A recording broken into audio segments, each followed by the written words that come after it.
Welcome friends! This is episode 4 of my Enigmatica 2 Expert Extended Playthrough series, and in this episode I believe we should deal with the loot we collected in our travels, and I was thinking of building a nice storage for our items, then figure out the automated way of crafting things, as well as automating the simple things like the fuel and getting into the first level of gates to finish the Conflux level 1. Let's get started. So the first thing I've done is I've created this small area under our bed, and I put bunch of cabinets from Rustic. And if you did know, you can put a single cabinet, which will be a space of one chest, and then you can put a second cabinet on top, which will be a bigger space. So now with all these cabinets over here, we have enough space to store our items. The second thing I've done over here is I leveled this hill, and this is pretty large space. So it will be enough for us to begin some of the building for the Modpack progression. Now our base looks much more tidy with most of the items stored downstairs. The next thing we are going to do, we are going to craft ourselves a crook, and this is a tool for harvesting leaves. And to do this, I used apatite tool rod, skystone tool rod, copper tool rod, and a wooden tool rod. So this is our new crook. Here's how it works. If we put down the sapling and then right click on the sapling, we will grow the tree because of the fertilizing trait coming from the apatite tool rod. So now, once we grew the tree, we can break the leaves using the crook. There is a slight chance to get various drops from this tree. One of these drops is the silkworm. So if we look at the recipe of the silkworm, you'll see that you need to break leaves with a crook. And then one of the things you can get is the silkworm. And then another thing which I'm looking to get is this mandrill sapling. Great, I got the sapling. So now let's plant it. And let's bone meal it a little bit until it grows. And here we go. We got ourselves a mandrill tree. Once we harvest the tree, we get a couple things like wood, more saplings, some berries, and crystallized mandrill chunk. But I wanted to point out a thing about the wood. So you can use this squeezer to squeeze out the wood and get yourself some mandrill resin. And this is what we need right now. The reason we need the mandrill resin is this quest over here, inventory management. This item in the quest simplifies crafting by pulling the items from nearby chest. And if we look at the crafting progression, then we will need some mandrill resin in order to craft it.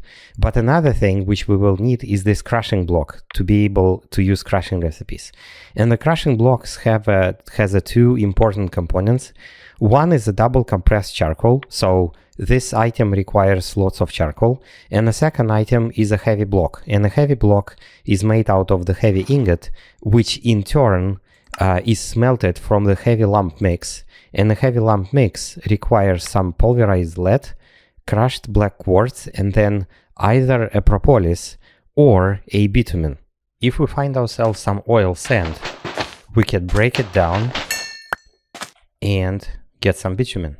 In order to get the lead and the black quartz, I went digging and I found this huge cave, and I went around it and collected a bunch of materials from it, among other things 14 black quartz and 57 lead ore. Back at the surface, we craft some heavy mix and craft 2 heavy blocks. And by the way, crafting the heavy ingot completes the heavy material quest. We can get a reward, which is a labeled crate. However, the description is pretty interesting. So the mod author did something really cool here. There is a custom armor trait of grinding. So if we make an armor out of heavy ingots, we can place a piece of ore on the ground. Then we climb up very high and then sneak and jump onto this ore. And if we do this, we can crush it to the maximum amount of dust of 12. So this is pretty efficient crushing in the beginning of the game. Quite cool addition. Now the only thing we need to do to create a crushing block is collect a charcoal.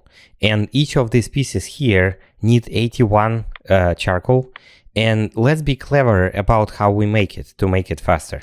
One of the faster ways to get wood, in my opinion, is have yourself a large jungle tree. So the key to efficiency is using bone meal to speed up the tree growth, using impulsion 1 to travel around, build your tree starting low so that it is quite easy to get on top of the tree, and then using the excavation modifier to collect the tree quickly. And so as you can see, in no time, this is basically 2 minutes of collection, you can get yourself lots of wood this way. Great, we have all the wood in the world. How do we turn it quickly to charcoal now? And it turns out that we can do this using the end stone. If we take a look at the uses of the end stone, one of the things gets highlighted is this charcoal pile. So it turns out that if we take a wood pile, and the recipe for that is just 4 blocks of wood of any kind, and then we put it in a hole which was lined up with the end stone, we can get ourselves a charcoal and an ash. We can use for the lining, we can use various materials. You can see all the recipes here. But the end stone is the material which produces one of the bigger amounts of charcoal. And this is why we are going to use end stone in the beginning.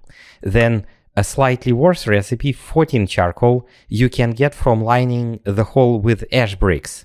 And we will do this later when we produce some ash from the burning. We'll combine it with the bricks and we'll make ash bricks. I have built this small pit here for demonstration purposes. So we place the wood in the pit, then we close it, and now we need to light it on fire.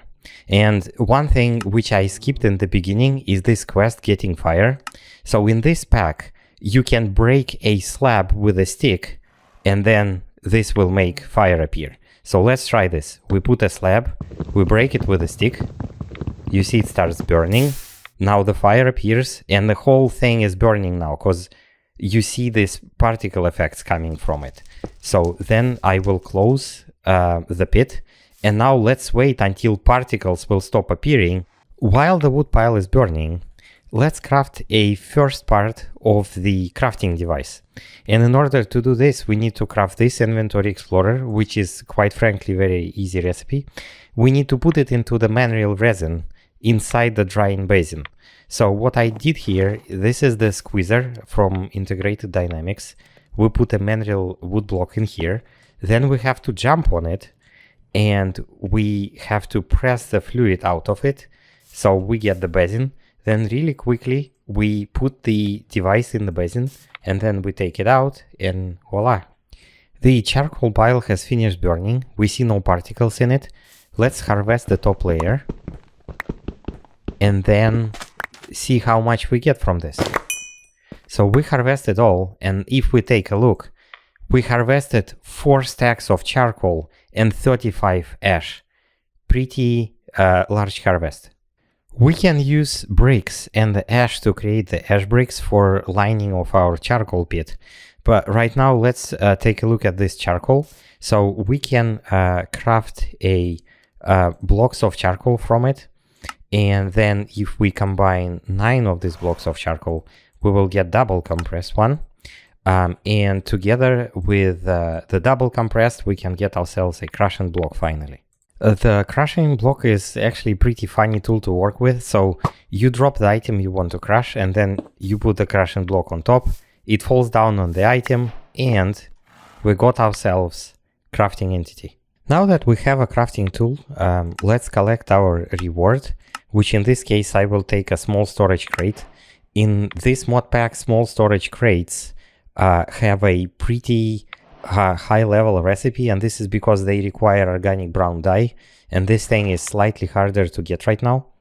But let's talk about this crafting entity. So let's say we right click on it. Let's say we want to craft a candle. So I just click on a recipe. This is the recipe on the candle.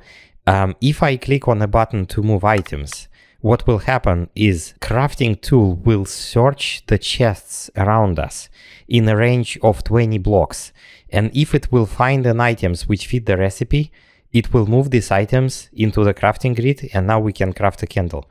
And then if we don't want to craft it for some reason, we can click this button and all these items will go back to the chests. So basically now we don't have to go down the hole and search the crates for the necessary items for the recipe. We can just right click here, and boom, our candle is done. How cool is that? But what's not cool is climbing these trees and harvesting them manually all the time to get wood. And as you saw from our coal pit, we will need lots of wood in this pack. So how do we speed things up? Turns out in this pack there is an item just for us, and it's called Forester. There is a quest for it, and if you click on a quest, it says slowly cuts and plants trees. Doesn't require any energy to function.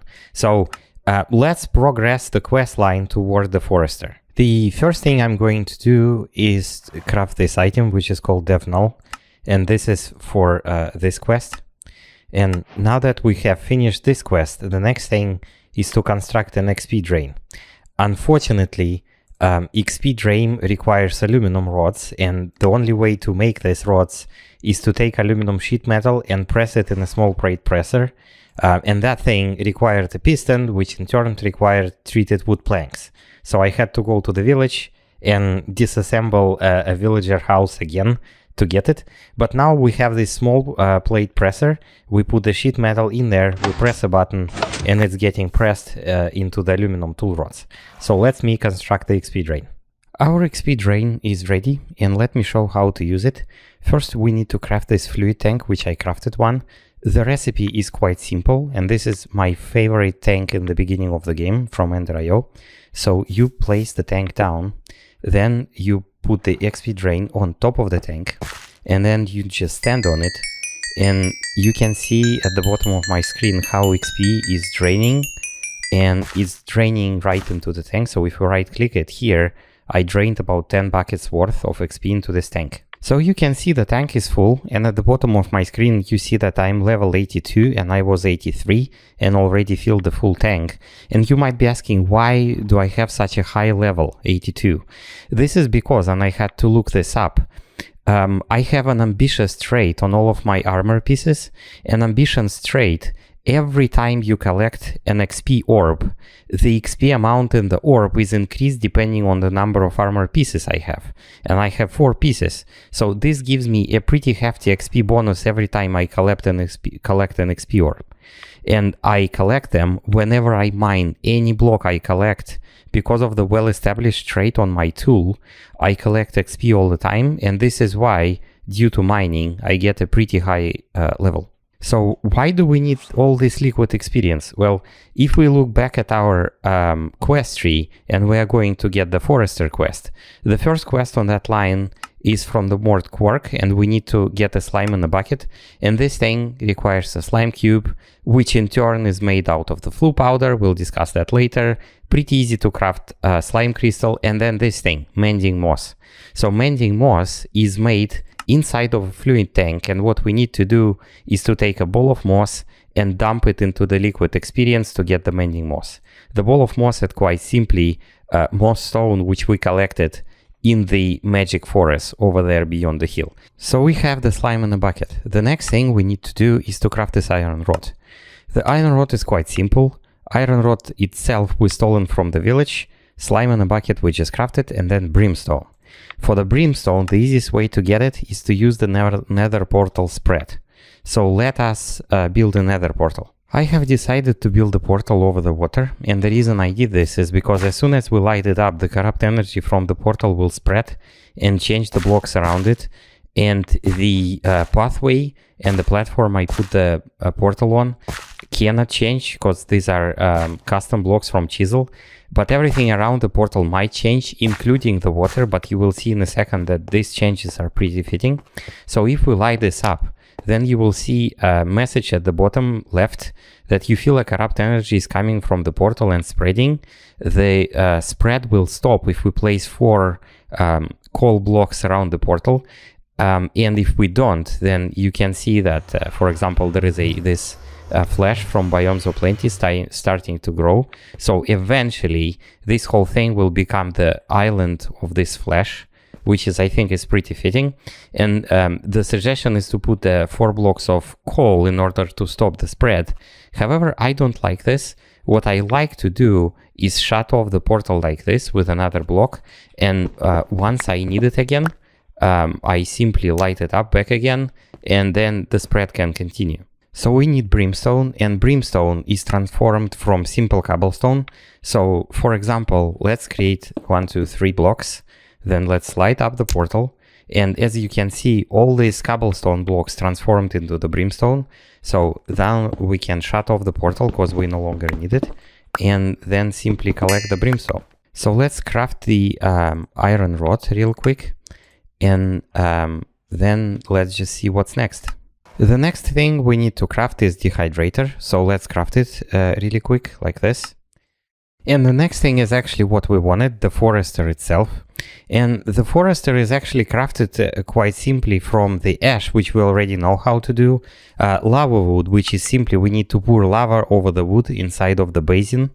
And then the other thing we need to have is these magical planks, which are crafted from magical wood. And this is crafted, you put the bookshelf along with the gold ingot inside the regular crafting table. You spend 4 XP, meaning you spend 4 levels, and then you get this magical wood. And as you noticed, we have plenty of levels to do this. So the only thing which we didn't do yet is the pebbles, and the pebbles are crafted actually in the dehydrator, which we just made from the mud ball. And in our travels to the marshes, I collected a bunch of mud, so we have this ready. Let's just dehydrate it into pebbles and I'll be back. So because I needed to craft a book, I wanted to show you a quick recipe you can use to collect paper. You can craft yourself a paper bark sapling using a sapling and 3 pieces of paper. Once it's grown, you can use bone meal or any other means of bone milling the side of the tree here, and then when you right click on it, the paper just falling off the tree, and you can collect it all, and that's the good way to quickly get the paper in the beginning. So we build a forester, and right here next to the base I have cleaned up a little area to use it. So let's place the forester over here. Then we can actually change the size of the area forester grows and harvests trees, but we don't have to. So I will place oak saplings over here, and then slowly but surely this machine will plant the trees, then it will let the trees grow and then harvest them. After a little while, we can see some trees were planted, and then one tree just grew right there, and you can see how it's getting harvested.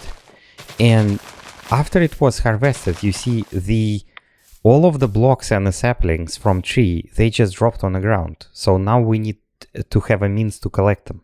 To automatically collect the drops from harvested trees, we will try to implore rats. So let's take a look at the quest book. In the chapter on animals, there is a quest here which starts the red quest line. And in order to start this quest, we need to craft cheese. The beginning of the cheese making in this pack is not as straightforward as you might think. We actually need to have about 3 types of cheeses before we can get to the cheese that spawns rats. In order to do this, we start with this cheese from actually additions.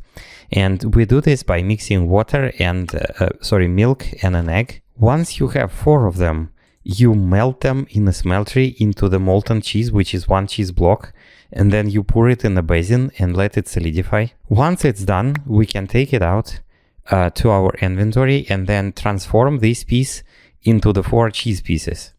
That completes the quest, but it's just 4 cheese pieces and we need much more. So what do? So we go back to our kitchen, we put the cheese into the kitchen, and we'll take a look at the second cheese type, which is Palm Harvest Craft cheese. So this cheese actually is pretty cool because it's crafted from salt, and this is just boiled off water, some milk, and already existing piece of cheese. So basically, crafting this initial cheese from actually additions is a starter piece of cheese which allows us to make more and more of these cheeses. So this way we can craft ourselves a lot of cheese pieces, and the only limitation is the amount of milk we have. And then now all we need to do is to melt all these cheeses in a smeltery, then pour them over in a basin. By the way, this is a great point to introduce some automation to our smeltery, because clicking this by hand takes quite a lot of time. So what we need to do is to put a storage container a wooden hopper pointing to the container and then getting items from the basin, and then redstone clock over here. So each pulse produces a basically induces the flow from the smeltery into the basin. Once it's full, the cheese will start solidifying. If we ever want to stop this from doing that automatically, we can put a lever and we can shut off and put back on this clock if we need to. So that way the cheese will be just processing over time and pouring into the container without the need from us to click on anything. Now that we have a bunch of cheese, it is time to summon some rats, and to do this I created this special Modpack. It has a shovel head made out of cheese, and if we look at the traits, there are two, tasty and ratty, and tasty is the same as the pig iron, but ratty trait, it says randomly summon rats when used. If used in a fight, summoned rats will try to defend you. So anyway, this Modpack, if we use it to, let's say, dig the dirt out, it has a chance to spawn the rat. And we can go to my setup, which I'm using for creating charcoal. And right now the walls are made out of ash bricks. So I'm just placing the dirt here at the bottom. And we can use builder's wand to quickly build up the dirt. And the builder's wand is built just from 2 magical wood and a piece of gold ingot. And then what we'll do is we'll place the Modpack made out of cheese and a skystone in an offhand, and we'll start digging.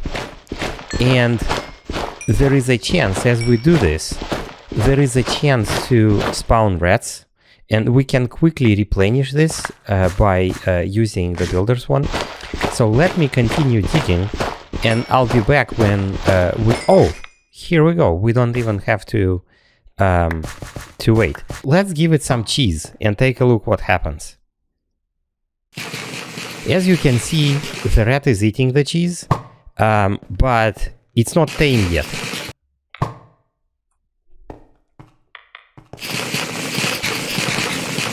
So this rat is now tamed, and we can give it commands. For example, if we right click, we can set the command from wander to stay here, and then the rat will be staying in place. And if we shift right click on this rat, then the rat is right now is sitting on our head like this, and we can get out of the hole, and we can go back to our base, let's say. And then if we shift punch the air, then we can remove the rat from our shoulder, and it will be sitting right there and will not go away. If we bring the rat next to the forester and we use this cheese staff, which is pretty easy to make, to bind the rat to the chest nearby, and then if we right click on a rat and set the command to gather items, the rat will happily run around and collect all the drops from the cheese, which are cut by the forester, and deposit them in the chest. It is quite slow of a method, however, for the beginning it is automated and will suit our needs. Now that I have the wood collection and the charcoal production semi-automated, we can go back and talk about this flue powder I crafted earlier. The recipe for the flue powder has 2 different recipes actually. One uses ender pearl and another ender dust, and there is no reason not to use this second recipe because it gives 64 flue powder instead of 8. And the recipe for ender dust is we can just grind an ender pearl in a quartz grindstone. That's quite easy. And some beans, gunpowder, and redstone. Pretty simple recipe. So the flue powder has a special quest, which is over here. And this is the basic description. But I will basically walk you through the way it works. So you can craft a flue sign, which is crafted like this. It has a sign in the middle and a flue powder all around it. And if we take that flue sign and we go to an anvil, then we can name this sign, and I will name this is a starter base, right? So after you name this in an anvil, you can go and build yourself a line out of the bricks, and then you right click the flue sign on that line and you see the bricks changed color. Next, we do the same at the village, meaning we again build a line of 3 bricks, we take the sign, which I also named in an anvil, and I use the same name as the village. So let's right click on this line of bricks. You see they changed color as well. Then all we need to do is to hold the flue powder in our hand, jump on this line of bricks, open the chat, and then type the location we want to go, and we will be teleported, and single flue powder will be used. And then let's say we need to go back to the village, we go to the chat, we type the name of the village, and we are back at the village. Back at home, we can finish the quest for the flue powder, and as a reward I will pick this flue pouch. And the flue pouch is an item which you can use to store the flue powder, and you just shift right click with the flue pouch like this. And then all the powder is transferred over here, so we don't have to carry the loose flue powder in our inventory to teleport back and forth to the village. Now I think it's a good time to work on these gates in the Conflux level 1. The necessary items are crafted here. Let's go and finish the quests and go through them real quick. So industrial craft, let's complete that one. And the choice reward, I will pick up overclocker upgrade. Then the next one is open computers. And the choice reward, I'll pick this Lua BIOS system. Then the next thing is immersive engineering. And we have 3 rewards over here, which is for pumping fluids. Then ex nihilo. This is a double compressed diamond hammer. This helps us hammer things much quicker. Completing Conflux level 1 allows us to load 3 chunks. Let me explain what that means. If we open the inventory, there is this claim chunks map. So this is the map. If we left click over here, this will be our claimed area. So we claim this area. Then if we shift left click, we can chunk load up to 3 chunks. And in Minecraft, the chunks are a 16 by 16 block area, which goes from the very top to the very bottom of the world. So if you press F9 by default a couple times, this allows you to see the chunk walls you are in. And so this is 1 chunk, this is the 2nd chunk, and then this is the 3rd chunk. And if we take a look at the map, so these are the 3 chunks I have loaded. So by loaded, what it means is that it will stay in the memory no matter where we are. So if we, let's say, go to the desert in our travels and we have some machines running in these 3 chunks, they will be still running while I explore different areas. And we can utilize this by allowing some automated crafting while we are gone. Let's build something in the chunk area we claimed. And I think we should start with the coke oven. So the coke oven we built like this. We just take 27 coke bricks, and then we right click in the middle with an engineering hammer. And now we have a coke oven. If we open an interface, there are 2 slots over here. We can put fuel into the left slot. In this case, I will put blocks of coal, and then we will burn it. And coal and blocks of coal are getting transformed into the coal coke, and the wood is getting transformed into a charcoal. In both cases, we will get some creosote oil in the process. This creosote oil can be used to make treated wood. While the coal coke is cooking, I would like to address some comments. And the first comment actually comes from the Modpack author in his Discord. This is his tip of the day. And it basically discusses how you can turn a stone pickaxe into a Tinker's Construct stone pickaxe, which is really cool. I have no idea you can do this just in a crafting grid. And by the way, if you have not yet joined the Enigmatica 2 Expert Extended Discord and you are watching the series, I would definitely advise you to do so because of the cool tips and tricks and discussions like that. The next suggestion comes from the username Vilified, and he talks about the pickaxes and specifically the mining level of them. So here I have 2 stone pickaxes which are exactly similar, have a stone pickaxe head, wood tool binding and wood tool rod. And what he talks about is the use of the sharpening kit. So we know that we can repair tools with the sharpening kits on the go. This is what we can do. However, if you combine flint, a sharpening kit, and a pickaxe inside the tool station, then you will be able to upgrade the mining level of your pickaxe. So now this pickaxe, you see at the bottom, it says fortified with skystone. So if we compare the stats on these pickaxes, everything about them is the same, except this one, the one we sharpened with skystone, has a mining level of obsidian. So now we can mine things at the higher levels. If we do mine some things and we break our pickaxe, we can still repair this pickaxe with a stone instead of obsidian, which is the mining level. However, going forward, I will still use my skystone pickaxe, and this is just because skystone has a pretty cool traits, and all of my tools are made of the skystone. And then I found another meteorite, so I have quite a lot of skystone to repair my tools. However, this suggestion is still important because we can raise the mining level of our pickaxe when we progress this mining level progression. I will definitely, instead of changing the head for my tool, I will upgrade it. So thank you so much, Vilified, for this comment. The next comment is from Paul, and it relates to the building gadgets, which are here in the corner, and specifically the copy-paste gadget.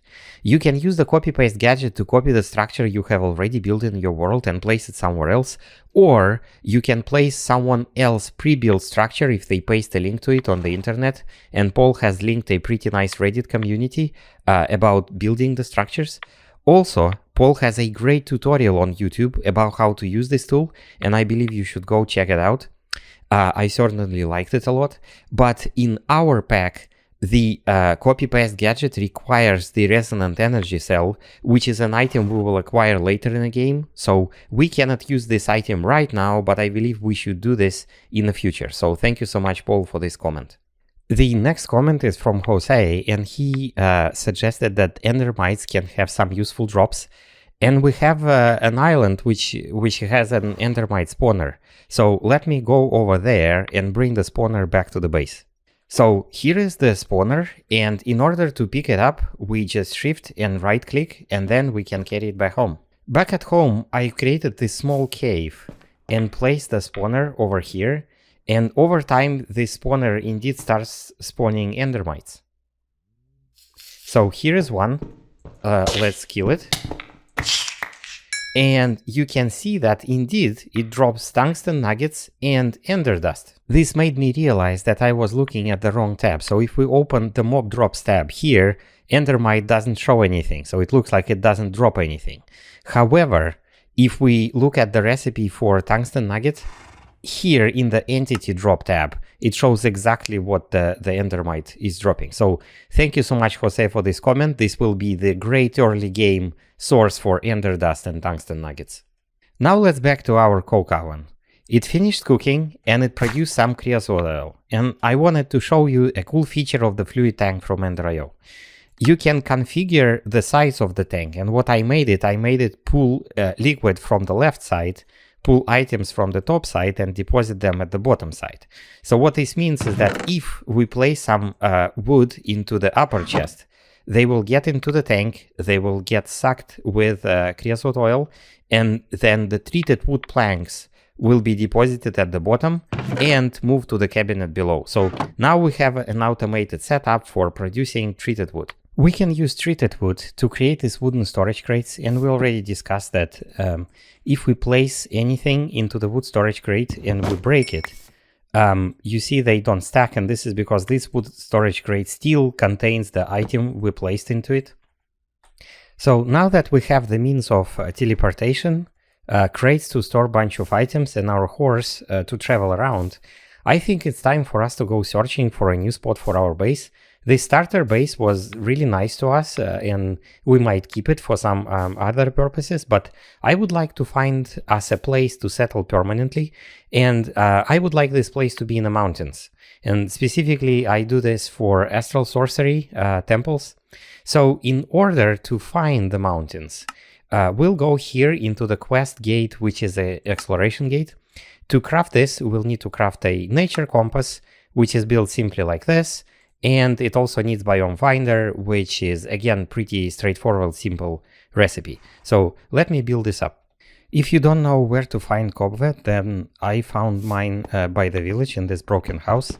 We can use comma to break it and get a cobweb. The nature compass is crafted. Let's finish the quest and collect the reward. And so the next thing is we need to open it. And as you can see here, there is a list of biomes which we can search for specifically. And you can see that here there is an ice mountain biome. And I'll click start search. And in the top left corner, you see that the distance to this biome, wherever it is 2,700 meters. And it points somewhere over there, which is roughly towards north. If we open our map, again, we are over here. And we need to travel through the desert. And over there, somewhere over here, up north, there will be our biome. So let's try to go there. And as I go there, I will pick up everything I need to teleport back. After a couple days of travel, I think I found a perfect spot for us. So I can show you the way we traveled. We traveled through the desert, and then I found actually a couple villages. One village here, one village there, another meteorite here. Here I actually built a bridge over the water because I forgot enhanced saddle with me. And then I traveled all the way over here to the ice mountains. And then I didn't like the amount of ice. So from there, I went east. And then I found this nice spot. So it has a pretty large lake right by us. Then all of these hills can be flattened relatively easily. And we'll have space for farms. Over here, I believe on this plateau, on this stone plateau, this is where we will build our main base with a bed and the crafting stations. Over here, not far from us, there is a astral sorcery temple with a floating crystal. Also, there is this structure. I'm not exactly sure what it is, but it could be made of quartz or something like that. And so we can harvest it for materials, but maybe it also has some loot chests inside. I didn't yet check. And then over here, right next to us, there is a village as well. So maybe a couple villages with interesting traits. So overall, I think this is a great spot to settle. Now I will build our teleportation spot, and I will use flue powder to teleport back and forth between this base and a starter base. And off camera, I will establish some planning for this base and where everything will be. But for now, I would like to thank everyone for watching. And I hope to see you all next time. Same place.